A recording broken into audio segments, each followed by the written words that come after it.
Kepada Tuan dan Puan, para anggota DPR yang terhormat, apa kabar hari ini? Sepertinya tak sebaik biasanya. Sama, di sini pun begitu. Kita semua memang sedang diuji. Hidup memang tak selalu baik, kan? Seperti kami-kami ini, Tuan dan Puan juga mungkin lebih banyak bekerja di rumah. Kalau lihat siaran sidang atau rapat terbuka di gedung DPR sekarang sih kelihatannya banyak kursi yang kosong. Tapi biasanya juga kosong kan ya? Tuan dan Puan anggota DPR yang terhormat, saya perhatikan parlemen-parlemen negara lain fokus melawan corona. Tapi rasa-rasanya isu-isu yang keluar dari Senayan belakangan kok kebanyakan tidak terkait corona ya? Kami malah membaca DPR bersemangat membahas isu-isu lain. Contohnya, rancangan Undang-Undang Cipta Kerja yang banyak ditolak karena dinilai mementingkan kepentingan investor di atas kebutuhan pekerja. Presiden Jokowi pekan lalu sempat menyatakan pemerintah dan DPR menunda pembahasan salah satu klaster di rancangan undang-undang itu, klaster ketenagakerjaan. Ini untuk memberi kesempatan mendalami substansi dan mendapat masukan dari banyak pihak.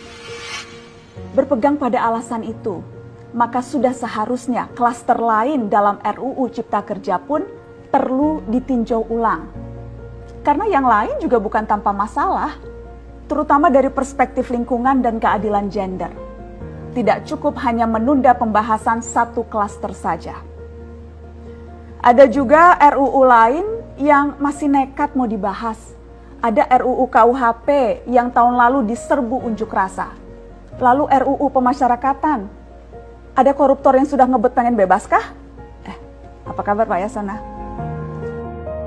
Terus terang saja, membahas undang-undang yang menyangkut hajat hidup orang banyak di masa seperti sekarang ini terlalu mengundang curiga. Gara-gara pandemi yang pada jatuh cinta saja berani menunda nikah loh. Ini kok DPR buru-buru banget kayak lagi kejar setoran? Tidak ada undang-undang yang tidak penting, semua penting. Justru karena undang-undang itu penting, aneh jika pembahasannya diseriusi di waktu seperti sekarang. Saat dimana perhatian dan konsentrasi kita sedang terkuras bertahan hidup di tengah wabah. Produk hukumnya pun berpotensi cacat bila tidak memenuhi ketentuan, dan rasanya belum ada aturan pembahasan RUU secara virtual. Jika ngotot menuntaskan Omnibus Law, atau RUU KUHP, atau RUU pemasyarakatan, jangan salahkan jika ada yang menilai DPR tidak menjadikan perang melawan corona sebagai prioritas. Saya percaya setiap tindakan dan keputusan di masa krisis mencerminkan skala prioritas. Atau memang inikah prioritas wakil-wakil rakyat kami saat ini? Bikin ribut juga jelas tak seharusnya jadi prioritas. Satgas COVID-19 DPR kemarin dikabarkan mengimpor jamu ilegal dari Tiongkok secara besar-besaran untuk pasien positif virus corona.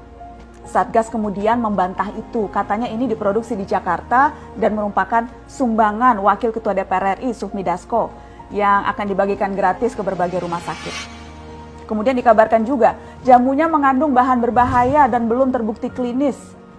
Satgas lagi-lagi membantah, katanya sedang proses mendapatkan izin edar di Badan Pengawasan Obat dan Makanan. Sedang itu berarti belum kan ya?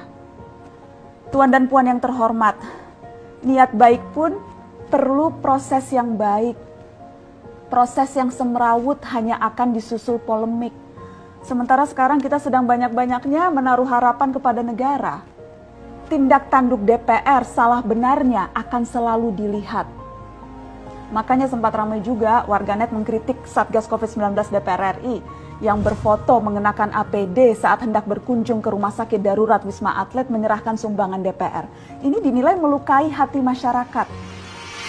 Tenaga medis kita saja bertaruh nyawa benar karena kekurangan APD. Tidak ada yang meragukan jumlah sumbangan DPR. Kami yakin pasti banyak, namanya juga DPR, beli ribuan rapid test saja mampu, ngeborong jamu apalagi. Tapi ini soal rasa dan empati. Kecuali ya, kalau yang dipakai anggota DPR itu APD yang lain, alat pelindung dewan. Salam hormat dari kami yang kalian wakili.